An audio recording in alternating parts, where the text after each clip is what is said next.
the off-diagonal elements of the quadrupole matrix vanish, and because it's azimuthally symmetric, the x and y components have to be equal, and because the sum of xx plus y plus zz must be 0, because it's traceless, then those are related to qzz.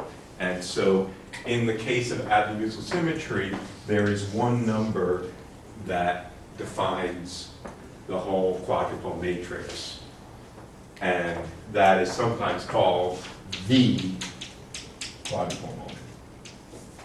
So if one gives if one has azimuthal symmetry, then we can specify one number to specify the property. Yeah. I forgot why it was traceless again. I remember that if you trace over 2 indices on the tensor, it reduces the rank by 2. Right.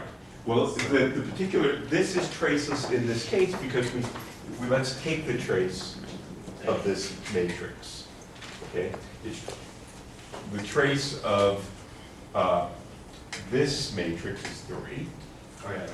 And the trace of this is r squared. So this is traceless. Okay? All right. So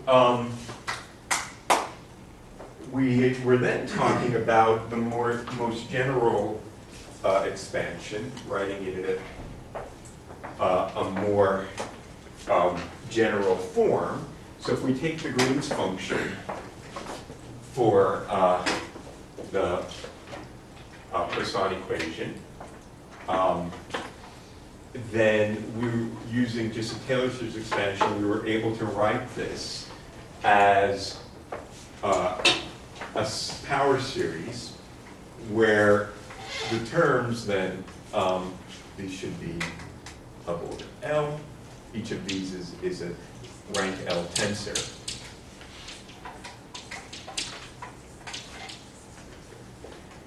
Where this tensor T has these components.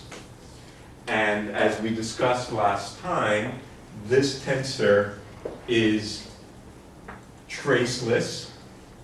That's to say, if I contract over any 2 indices, I get the Laplacian of 1 over r, and the Laplacian of 1 over r is 0, except where x equals x prime, but we're outside the region where x equals x prime. We're far away from the source. So the trace of this tensor with respect to any 2 indices is going to be some dot dot dot, which is 0. So it's a traceless tensor, traceless with respect to any 2 indices, and moreover, it's symmetric. So this tensor is irreducible.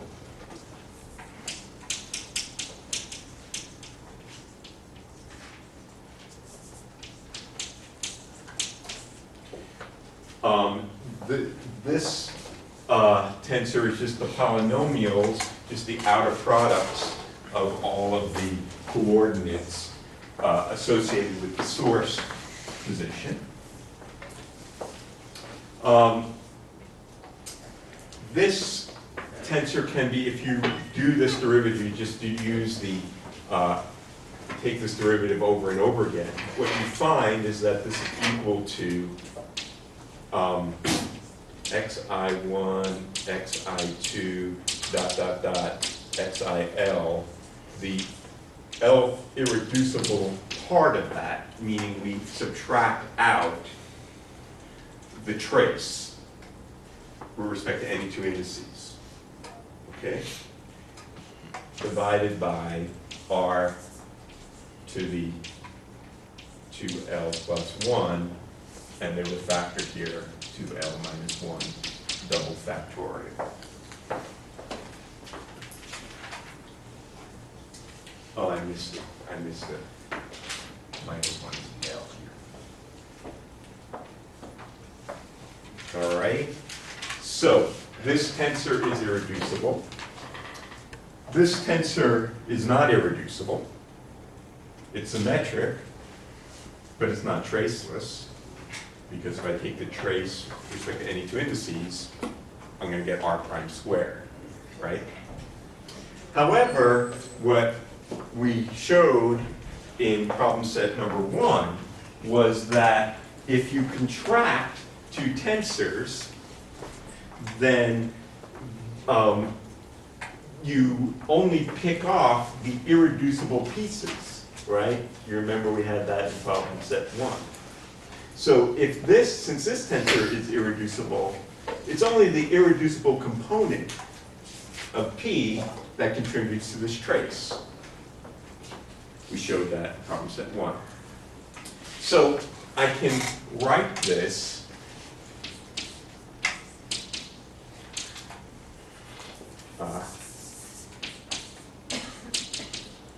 sum as -1 to the L. And then I can only need to take the irreducible component of P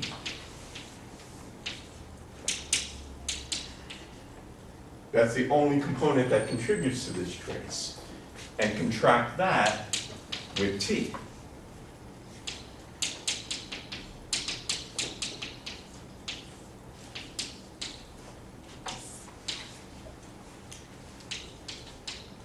I guess I have to have my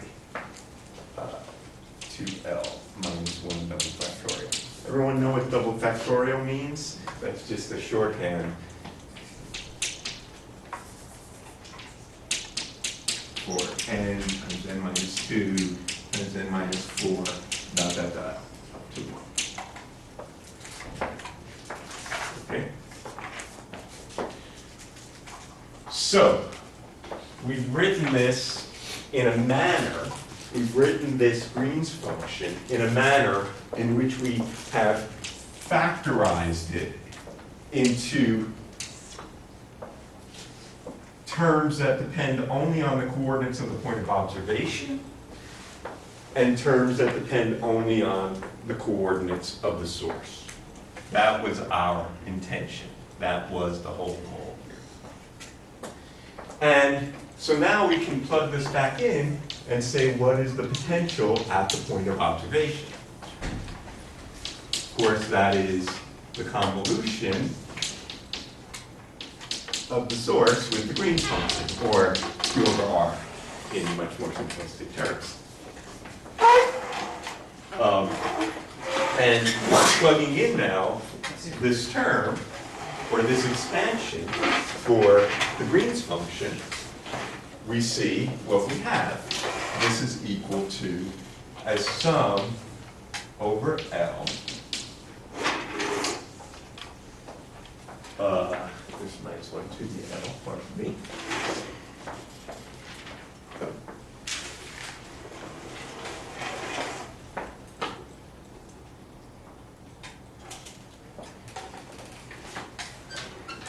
Oh, that's why I knew something was wrong here. Excuse me. When you do this derivative, there's another factor of minus 1 to the L.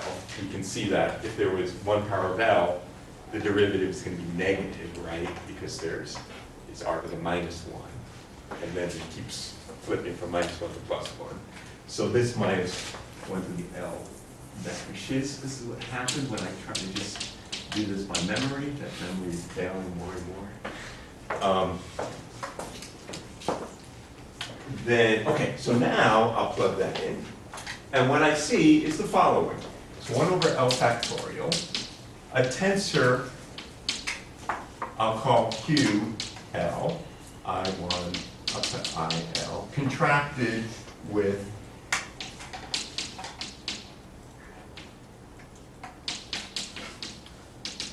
this tensor.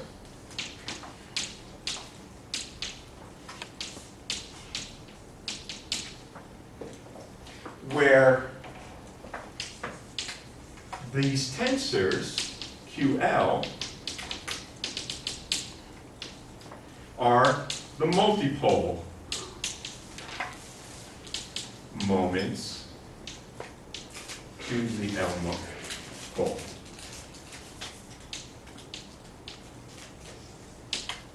And they are defined thus, putting this all together, 2L minus 1 double factorial, the integral over the source times the irreducible part of the outer product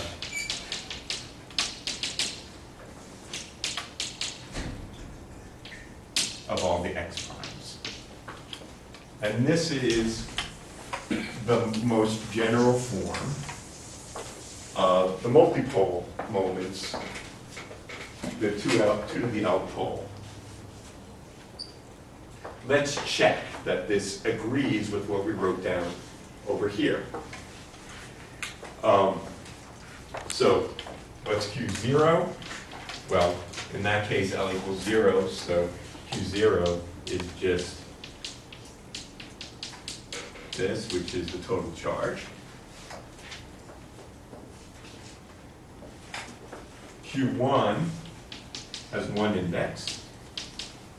L equals 1. 2 minus 1 is 1. Double factorial is 1.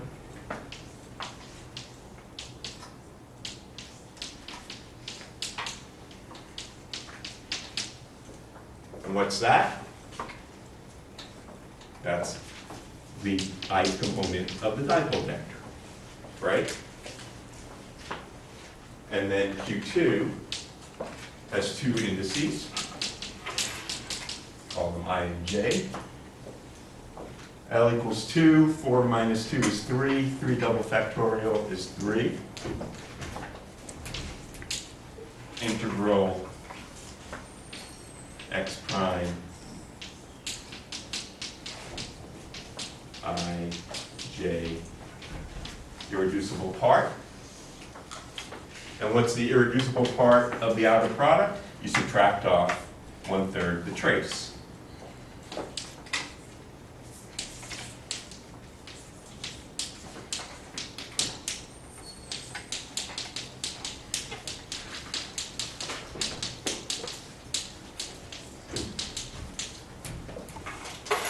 So it works. Okay? And then if I wanted to find the octopole moment, I could do that. I'd have to have I have the outer product of 3 guys, and I'd have to subtract off all the traces the way we did in problem set 1. If we wanted to do that. No, we want to do that, but if we wanted to, we could. Finally, by convention, well, this isn't a true expression. We typically, because these tensors are all irreducible, we don't keep around write this explicitly as the irreducible part of it, because that's going to automatically be picked off when you do the contraction. So by convention, we write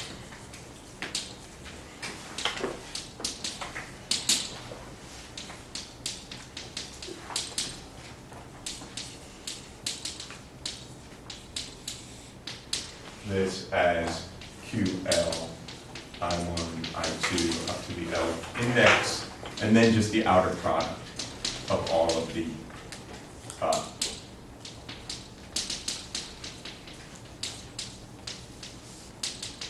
so this is Q0 over R plus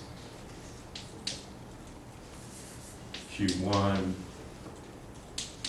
I xi over R cubed plus 1/2 Q2 ij xi xj over R to the 5th, etc. Which is what we have over here. It's exactly the same thing. Right?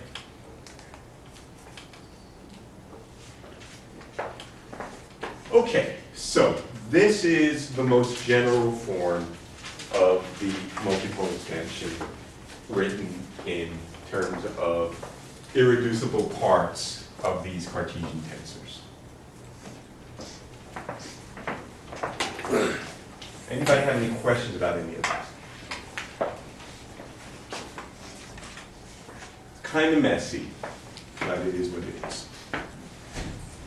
All right? Okay, so one of the things that we want to talk about is the potential energy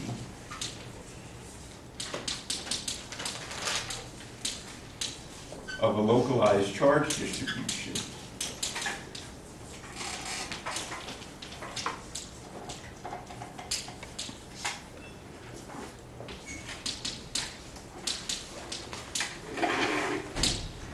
in an external field. Okay? So you remember, and again I want to re-emphasize this point, there are two kinds of notions that we have in electrostatics when we're talking about the potential energy. We can talk about the work necessary to assemble a charge distribution, and that work is then thought of as work that energy is then stored in the field associated with that charge distribution, which we wrote as 1 over 8 pi e squared as the energy density, and then you integrate over all space. And of course, that doesn't work if you have point charges around because it takes an infinite amount of energy, and the self energy is infinite, but we'll leave that aside. But there's yet a different notion, which is that I have some electric field produced from some other sources, whatever that is, and I have some charges that are in this field, okay? There's some charge distribution rho. So this is an external field and or potential, depending on how I want to express it. Like, for example, I put a charge in between two capacitor plates. It's going to move, it's going to have potential energy, it's going to want to roll downhill, okay? And the potential energy associated with this charge distribution sitting in this potential is Q times V, or I could write it as dQ times the potential at that point. Right? So I want you to keep these two concepts straight, because they often get confused. There's two different notions that we have about the potential energy. So, of course, here, this potential is not the self-potential of this charge. This is the potential associated with the sources, these sources. Okay? And since we're outside the region that produced this, we're outside the sources that produce this field, wherever these charges are, del squared phi of the external potential is 0. This is not, I mean, you might think it's 4 pi rho. It is. It's 4 pi this rho, not this rho, because this is the potential that's generated by these sources. It's like I have a mountain that makes a gravitational field, and then there's me, this big mass, has to try to go the La Luz trail. All right, it's not my gravitational field that I'm working against, it's the gravitational field of the Sandias that I'm working against. So the only difference between these two energies is which potential you use. That's right. And there's also a factor of a half. Eric Lee. Okay, so, right. Now, let's put the origin somewhere here. Doesn't matter where it is, but we just got to put something. Now, because our charge distribution is localized, we can do a Taylor series expansion of the external potential about this point. It's varying in some way. So we can Taylor expand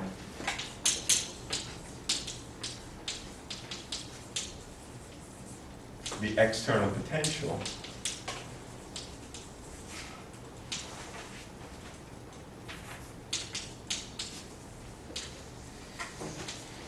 about the origin, which I'll take to be as the center of charge,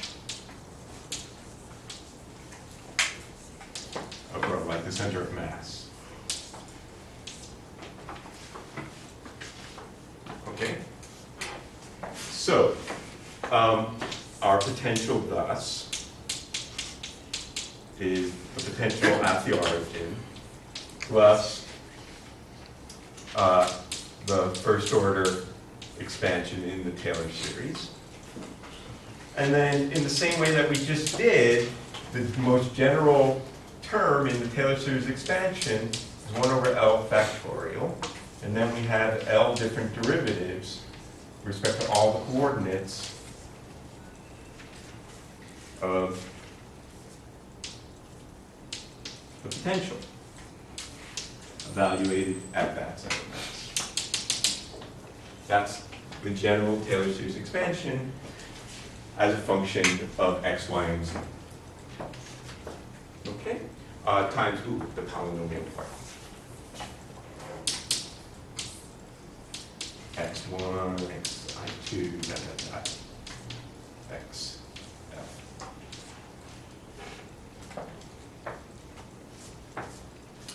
All right.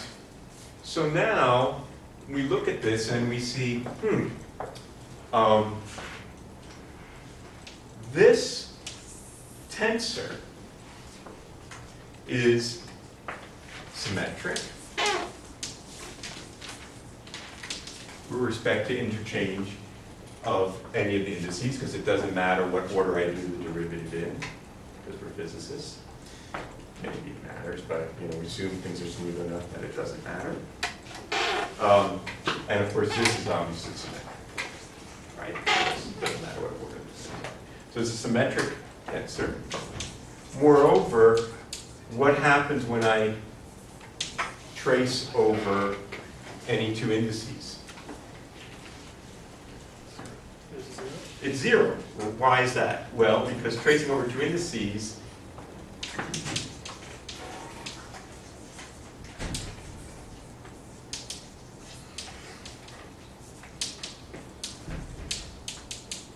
is going to give me, suppose I trace over the first two indices. It doesn't matter which one I do.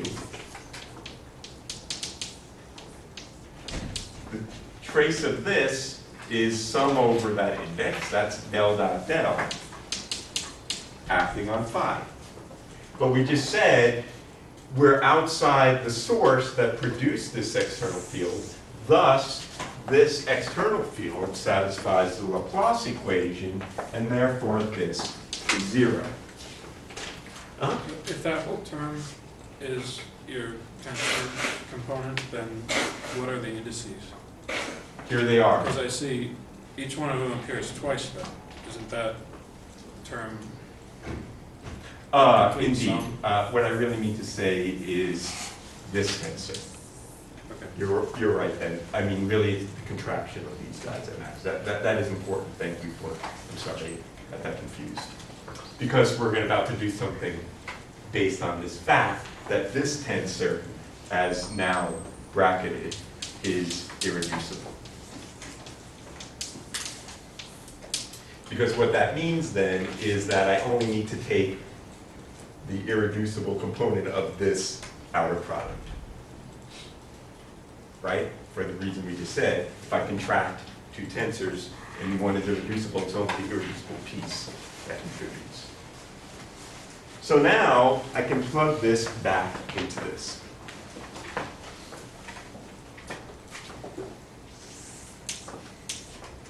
That tells me that the potential energy of this charge distribution in the external field is equal to the sum over L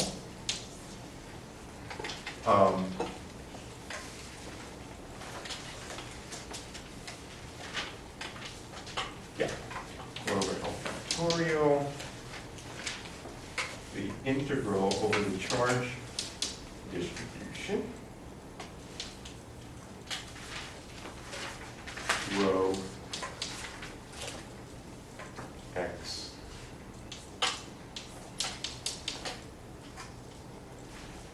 xi1, xi2, up to the nth guy, and this is the component of that, times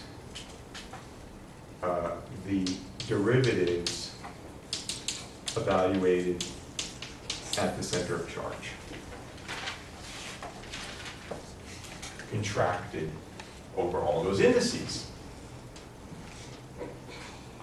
And we just wrote down what this is. We recognize this thing, right? That is the multipole moment. The multipole moment written here.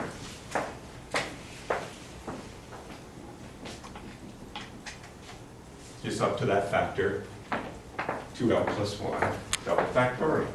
So what we have thus is that the potential energy can be thought of as potential energies associated with each of the multipole moments. We've done a multipole expansion of the potential energy.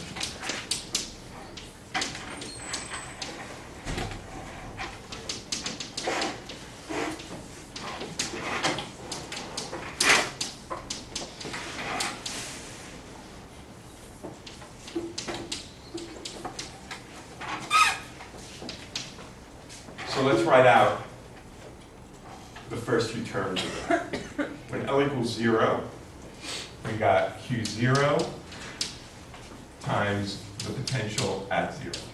That's the L equals 0 term. The L equals 1, we got, this is 1, we got Q1 sub I, the partial with respect to I of potential at the origin. And then we have 2 factorial, and this is 3 double factorial, so that's 2 times 3, or 1/6. And then we have Q2 ij, partial I, partial j, at the origin plus, etc.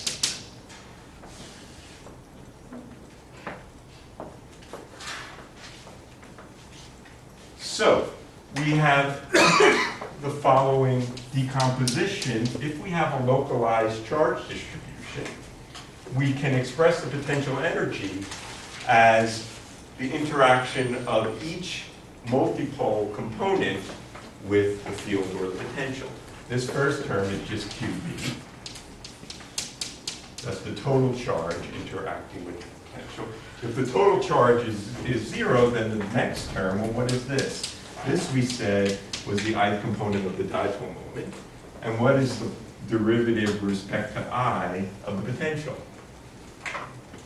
Gradient of the electric field. Right. For the ith component. It's, so remember, of course, the electric field is minus grad phi. So this is grad phi, so this is minus E. So the next term here is minus P dot E. That's the interaction of the electric dipole moment with the field, often known as minus D dot E, but here we call it P. And then we got this.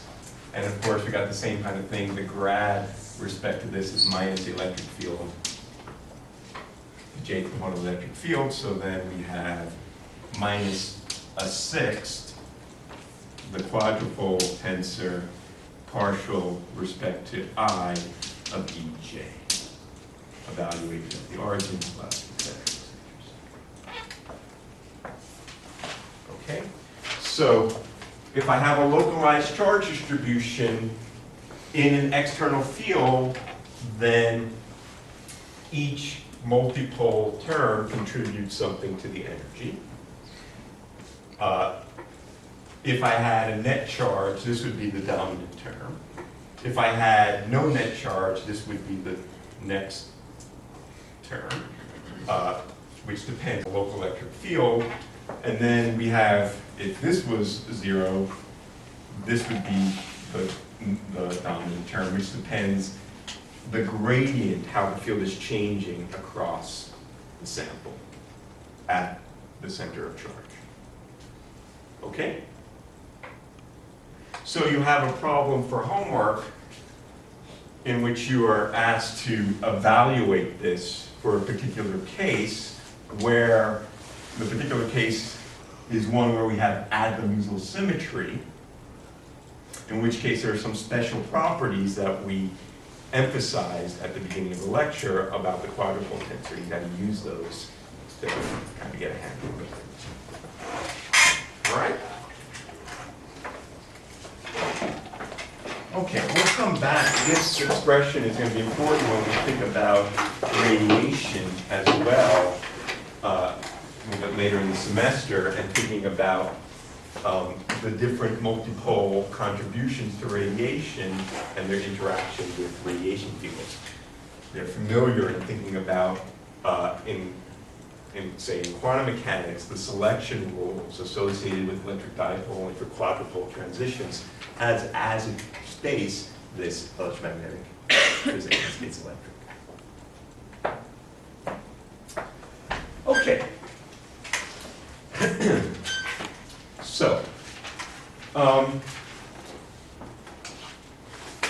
So we have so far expressed our multipole distribution in terms of Cartesian coordinates, x, y, or z. That's convenient if our charges are or charge distribution is localized with Cartesian symmetry, like point charges on the x or y or z axis. But when we have things like cylindrical or spherical symmetry, it's not, Cartesian coordinates aren't typically the best thing to use. Okay? So we want to now discuss the spherical representation of the multipole expansion.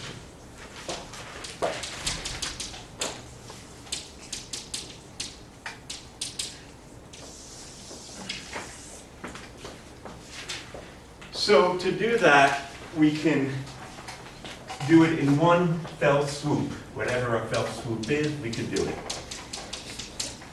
Does anyone know what a fell swoop is? I don't know. But that's what we do in one fell swoop. I think it's sword fuse. Is that right? I think so.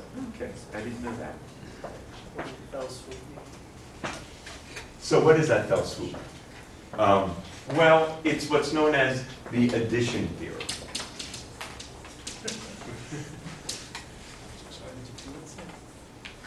So the addition theorem of spherical harmonics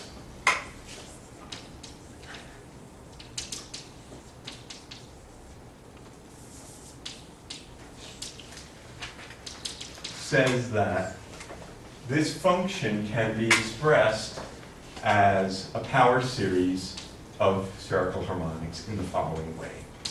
Sum L equals 0 to infinity, 4 pi over 2L plus 1,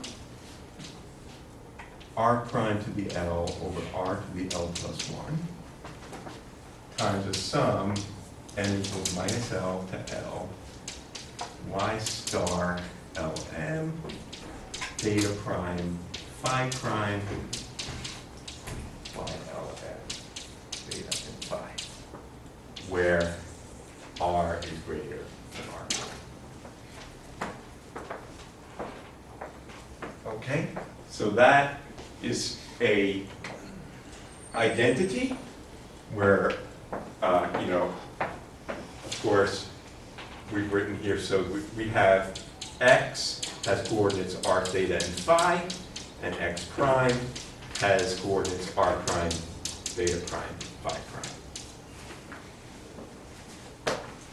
So, in this one fell swoop, we have factorized the coordinates of the point of observation from the coordinates of the point of the source.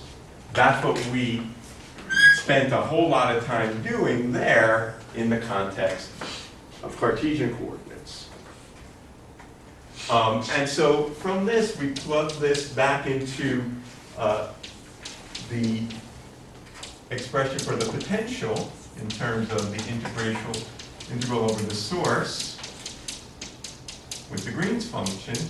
Plugging in this expansion, we immediately see this is equal to the sum over L and M, where the limits of integration are as given, 4 pi over 2L plus 1, a coefficient QLM times YLM as a function of theta and phi over R to the L plus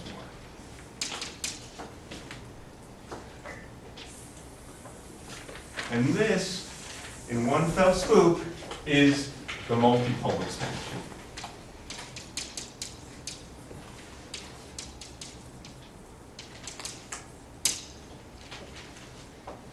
Where the QLMs are the integral of the source with the prime variables. So we have an integral of v cubed x prime, rho of x prime, r prime to the L, y, L, n star, theta, and phi, right, which we often write in spherical coordinates.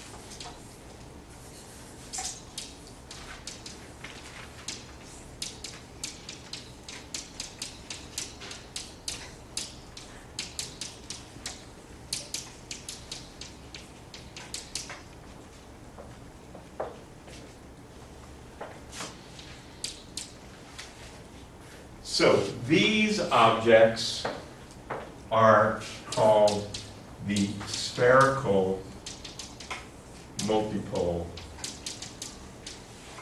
moments.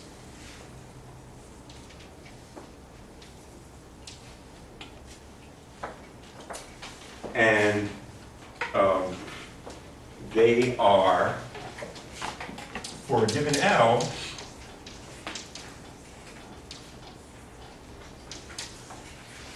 there are 2L plus 1 QLMs, because M goes from minus L to L. Okay, so for L equals 0, there's 1. It's related to the monopole moment. For L equals 1, there are 3 components related to the 3 components of the dipole vector. And for L equals 2, there are 5 QLMs. And of course, they are related in ways that we'll discuss to the 2L plus 1 irreducible or independent components of the irreducible tensor.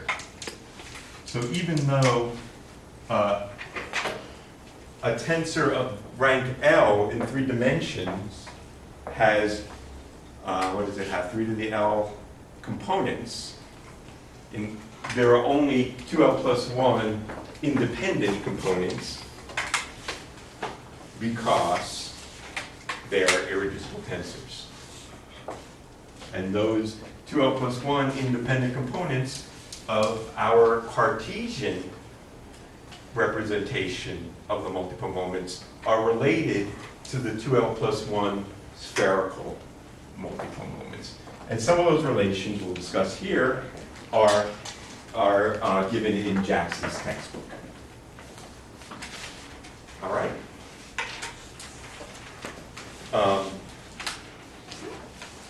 Right. So let me just note here, remember this is something that I want to re-emphasize because it's sometimes, there's so many things going on, it's hard to keep track of everything. Each multipole moment, each component of a multipole moment is associated with a characteristic field and potential. So if I had a monopole, the characteristic is just a 1 over r potential with spherical equipotential surfaces. If I have a dipole, well, there's a particular shape of the equipotential surfaces and a particular shape of the electric field associated with the dipole. We wrote those down last time in Cartesian coordinates.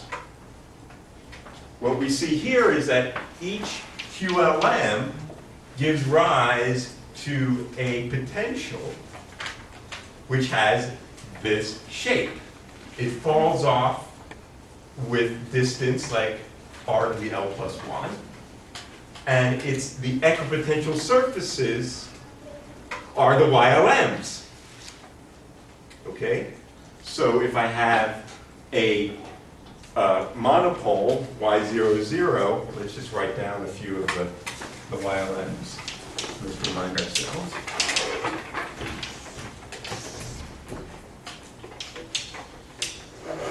So the YLMs, as a function of theta and phi, is some normalization constant times the associated Legendre polynomial as a function of cosine of the angle theta times e to the I m phi. Okay? Wake up. So, so it's off in this wing here. let's write them down. I want to keep that minus sign straight. So I'll write down for n equals 2, n equals 1, n equals 0, L equals 0, L equals 1, L equals 2. So this is 1 over root 4 pi. This is minus 3 over 8 pi times cosine theta e to the I phi and square root 3 over 4 pi. I'm sorry, this is sine theta. This is cosine theta.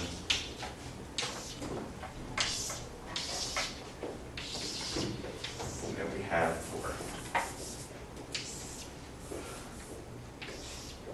L equals 2, square root of 15 over 32 pi times sine squared theta e to the 2 pi phi square root of 15 over 2 pi sine 2 theta e to the phi and square root of 5 over 16 pi 3 cos squared theta minus 1. Right? Y star Lm is minus 1 to m. Mine's up. Why is that? Thank you.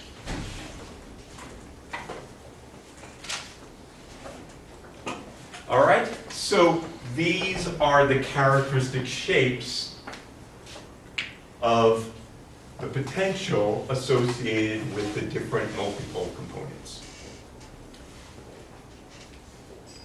So quite often people will call spherical harmonics multipoles. You'll hear people say that. All right. Now, in the particular case of azimuthal symmetry, we can make a simple connection between this representation in terms of spherical coordinates and the representation that we have in terms of Cartesian coordinates. So if I have azimuthal symmetry, what that means is that the potential doesn't depend on the azimuthal angle phi. It's independent of that coordinate, right? So we have some situation where as a function of phi, the charge density is constant, doesn't depend on it. So in that situation, what we see automatically is that the QLMs, which I'll write out explicitly again.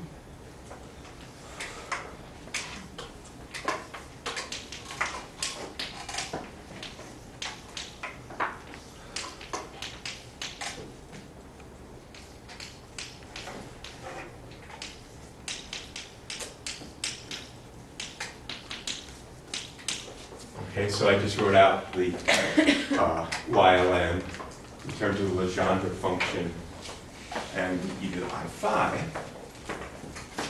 What can you tell me about this?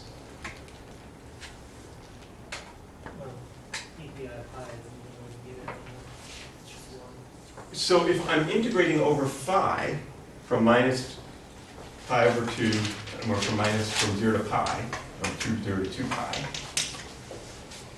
then this is 0 unless m equals 0, right? They are orthogonal functions, the exponentials. So the only non-vanishing multipoles, spherical multipoles, if I have azimuthal symmetry, are the QL zeros. And all of the other ones vanish because there's no component m associated with the charge distribution. So that tells us that the potential as a function of x is only the m equals 0 terms survive.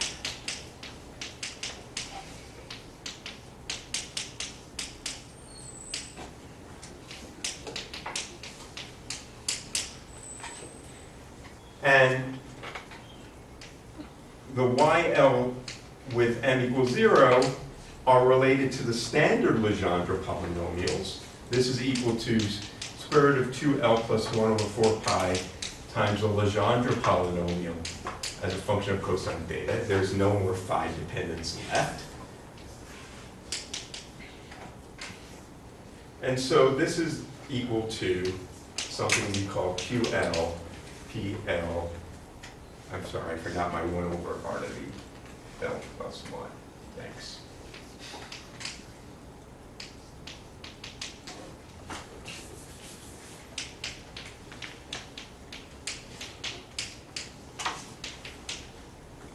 Where QL is equal to the integral to, let's come back to that. Let's see what can we say.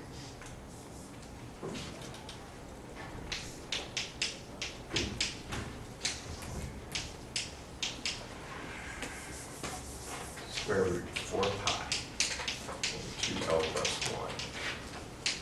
1 integral R squared dr d omega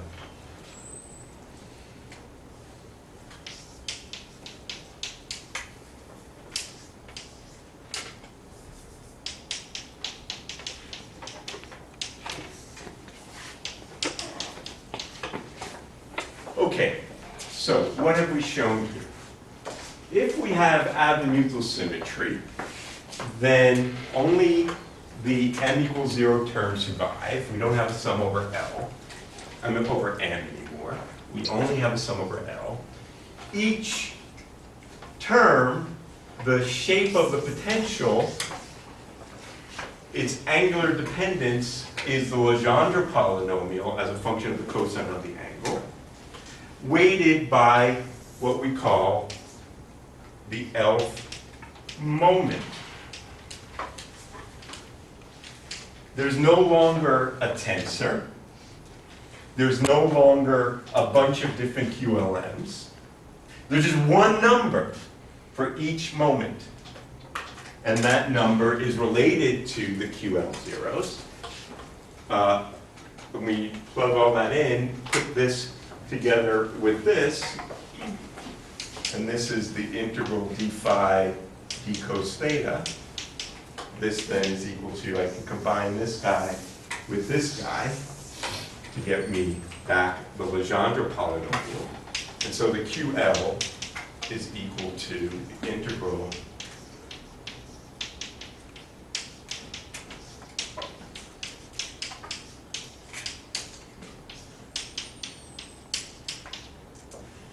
and this is what's written down in Griffith's textbook. In Griffith's textbook, he writes down this as the multipole expansion. I urge you to go back and look at it. That's what he writes down. He doesn't sort of tell you that that's really only true if you had azimuthal symmetry. And if you don't have azimuthal symmetry, you better be real careful about what you call in this angle theta. Kind of can be generalized, but then that's not the usual theta. Okay? All right, but luckily I have here still very masterfully maintained on the blackboard the Cartesian discussion of azimuthal symmetry. So these guys must be related, yes? So this is just a really minor note, but so if we were actually to go and perform that integration. This should be too high, sorry. So if you had the d cosine theta, then you'd get like a negative sine theta. So that would give you negative of the normal volume element. And is it then just a matter of switching your limits of integration? Yes. So I was a little bit quick here. Okay. So when we integrate with respect to theta,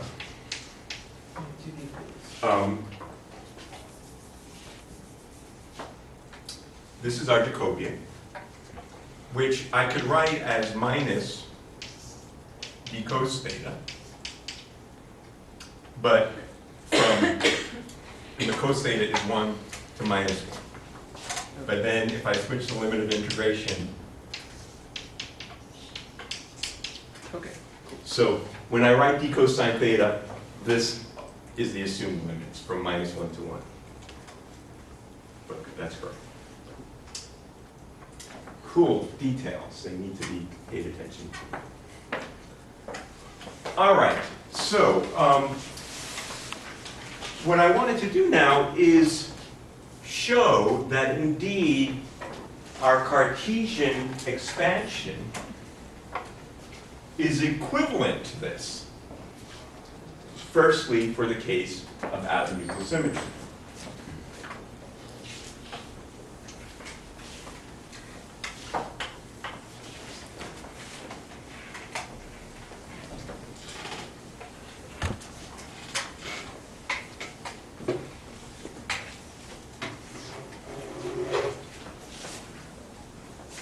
So, what we have here is the Cartesian representation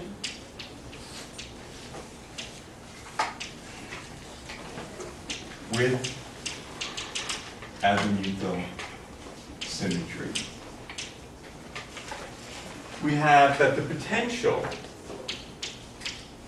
as a function of x, y, and z. Well, if I just talk about the quadrupole term, let's talk about that first. Well, let's look at all of them.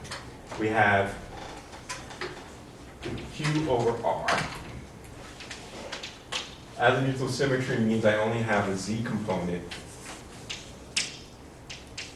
of the dipole, because the x and y must vanish if if I have azimuthal symmetry, plus a half xi xj qij over r to the fifth. And this is equal to x squared qxx plus y squared qzz plus z squared, I'm sorry, yy z squared qzz over r to the fifth. The off-diagonal elements vanish. Qxx equals qiyy equals minus qzz. So this is equal to a half qzz z squared minus a half x squared plus y squared over r to the fifth. And if I add a half of a z squared and subtract a half of a z squared, this then is equal to a half qzz 3z squared minus r squared over r to the fifth plus that. Okay? So my claim is this expression for the first three terms is equivalent to this expression. Is it? It better be. Let's check it out.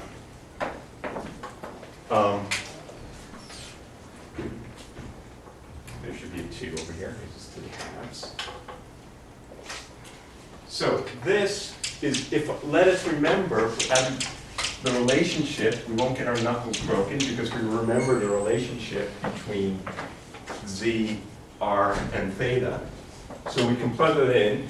If I have azimuthal symmetry, at the end of the day, things only depend on the z coordinate. They can't depend on x and y.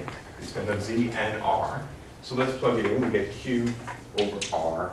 We get pz cos theta over r squared plus a half qzz 3 cos squared theta minus 1 over 2 r cubed plus ... Does this agree with that expression? What is this expression? Let's go back to this board.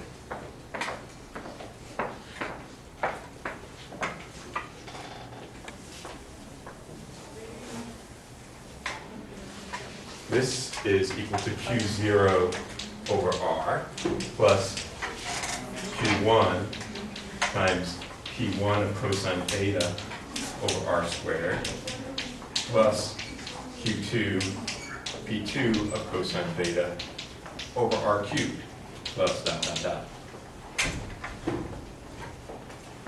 And of course we remember the Legendre polynomials, maybe. And P1 of cosine theta is? Cosine theta. Yay! So this is Q1 cosine theta over R squared. And P2 is 3, P2 of mu is 3 mu squared minus 1 over 2.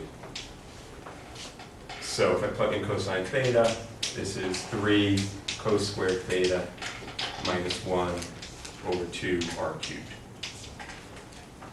And in fact, it has exactly the same form that we have over here, where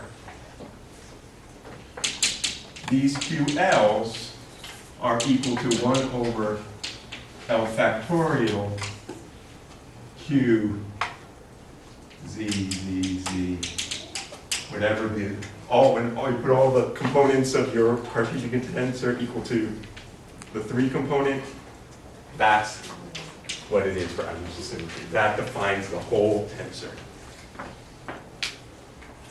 So, if I have azimuthal symmetry, there's one number that defines each moment. That number can be thought of as this integral, which is equivalent to this component of the Cartesian tensor. Finally, I want to make a more general connection between the Cartesian and the spherical tensors. And that connection is an important connection. It's a technique in thinking about what the hell spherical harmonics really mean in terms of rotation symmetry and its relationship to the coordinates. So, what I want to talk about in the last 10 plus minutes of the class is the relationship between spherical harmonics and what I'm going to call the spherical basis.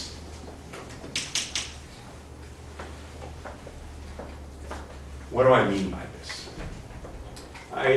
Those of you who are at the problem session, I alluded to this yesterday. And this is the following. Suppose I have rotation about the z-axis. Okay, so let's write down the rotation matrix. Suppose I rotate about the z-axis by an angle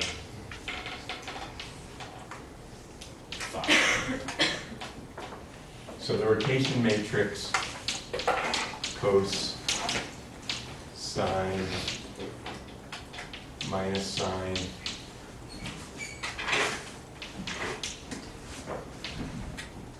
cos 1. Okay?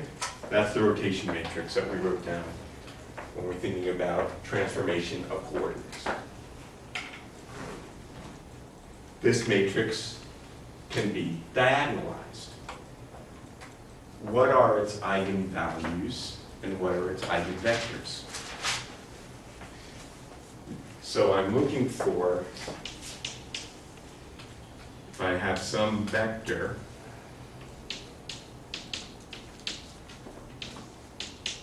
that the action of the rotation matrix on the vector is just to get back an eigenvalue. Seems hard to imagine what vectors that could be, because I'm rotating around the z-axis. What vectors are left alone? Well, clearly the z-axis is left alone. So the z-axis is an eigenvector, and it just goes back to the z-axis with eigenvalue 1. But any other vectors in the xy plane don't go back to themselves. So there are no other eigenvectors in Cartesian space that are eigenvectors rotating about the z-axis. But if I allow my vectors to live in a complex plane, that is to say with complex scalars, I can take superpositions with complex numbers, then there are eigenvectors. And in fact, there are 3 eigenvectors with eigenvalues e to the I cubed phi, where E0 is the z-axis, that's the one we just said, goes back to itself. But there's an E plus or minus, which is the linear combination x plus or minus I EY.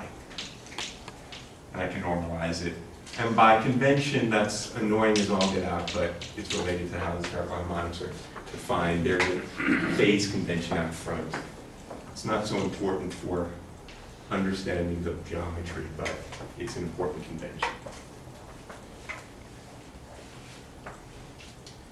Those combinations with Q equals 0, 1, and minus 1, these 3 vectors are what's called the spherical basis.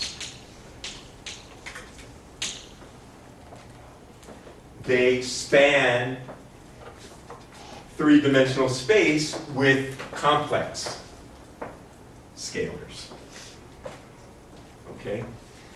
And they are obviously, because they are eigenvectors of rotation, And because the spherical harmonics are related to the eigenfunctions of rotation, there is clearly some relationship between them. And the relationship is important for you to understand.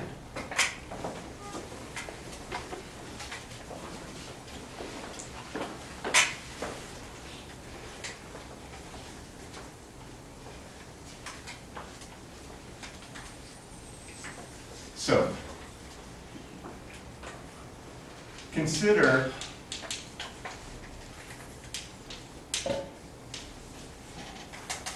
the complex coordinates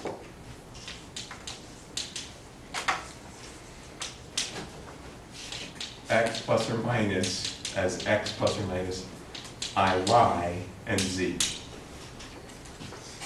Okay? Let's re-express these coordinates in spherical coordinates. This is r sine theta cos phi plus or minus I sine phi, right?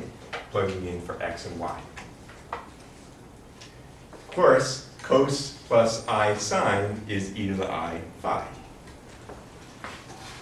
So this is equal to r sine theta e to the plus or minus I phi.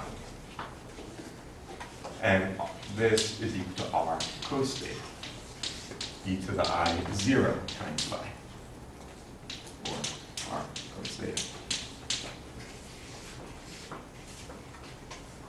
So what we see here is that, recall in quantum mechanics,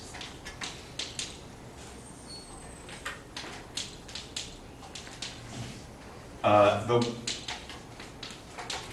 orbital representation of the LZ operator is the derivative with respect to phi. These functions are eigenfunctions of rotation around the z-axis. That's to say, if I look at LZ as an operator acting on z, it's 0 times z. Whereas LZ acting on x plus or minus IY is plus or minus 1 times. So these functions are eigenfunctions of rotation about the z-axis, which is what the YLMs are, in addition to the eigenfunctions of the total L. So, a way that you should think about, and I urge you to take a look even at the dreaded Wikipedia, on the table of, I meant to bring in my computer to show you that, but look at the table of spherical harmonics, you will see the relationship between the spherical harmonics as polynomials of the spherical components. Let's say the spherical basis x plus or minus I, y, and z. So, one defines what we call the solid harmonics. Strictly big one. The function of position is r to the L YLM. These guys are polynomials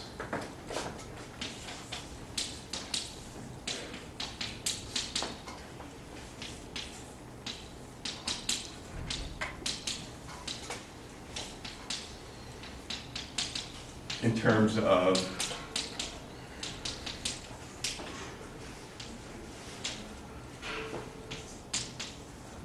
the Cartesian, I'm sorry, the spherical basis, where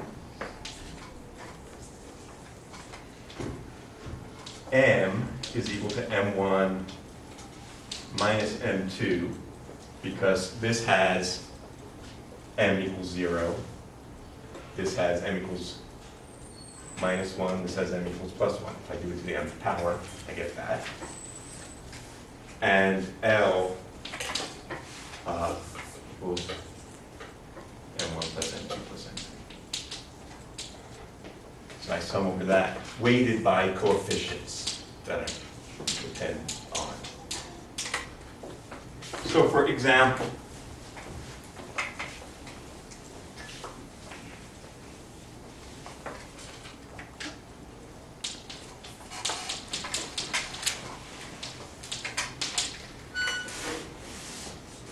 well, y00 is a constant.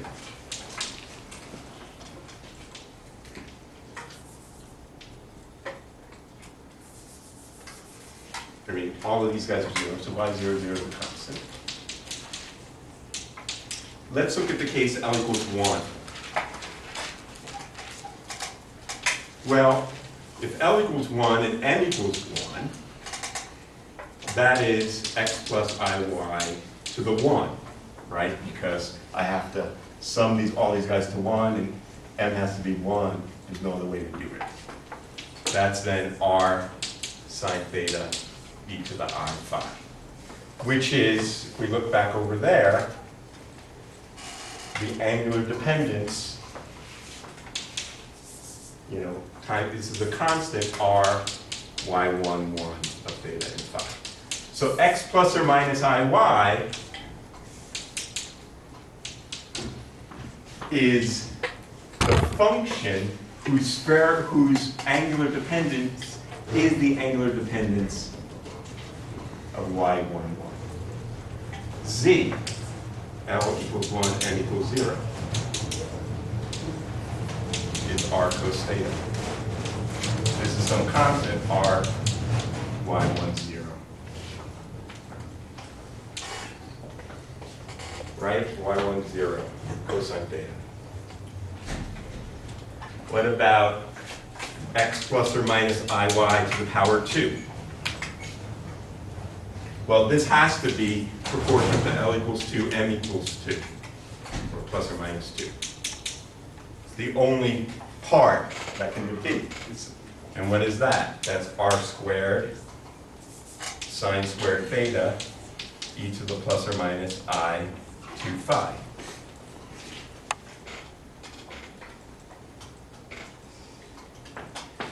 What about x plus iy times z?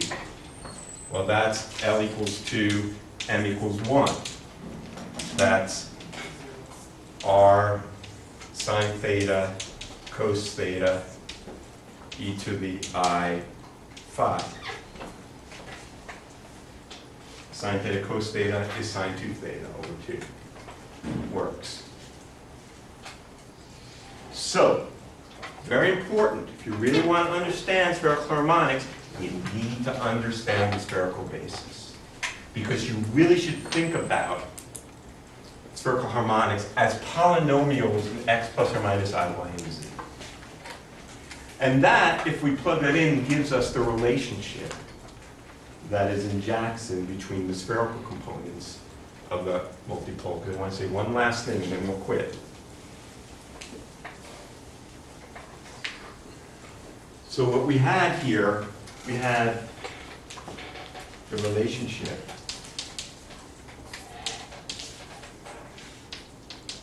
between Cartesian and spherical.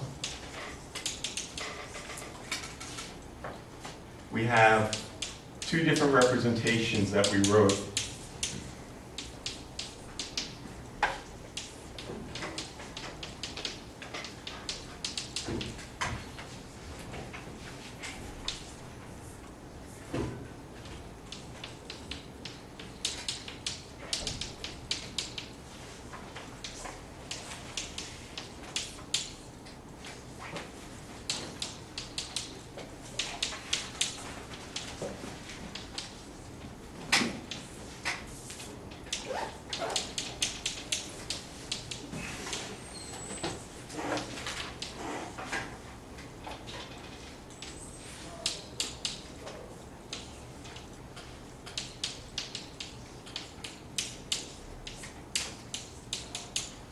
Okay, so what I have done here, these are the two different power series that we had.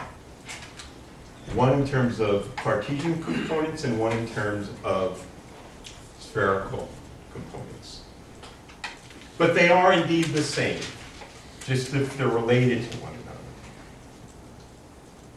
Here, although I have a sum over all these indices, there's really over a sum over 2L plus 1 different things, because there are only 2L plus 1 different independent components. Here I have a sum of 2L plus 1 different things. This polynomial is just the same as this polynomial. And my QLM sum is the integral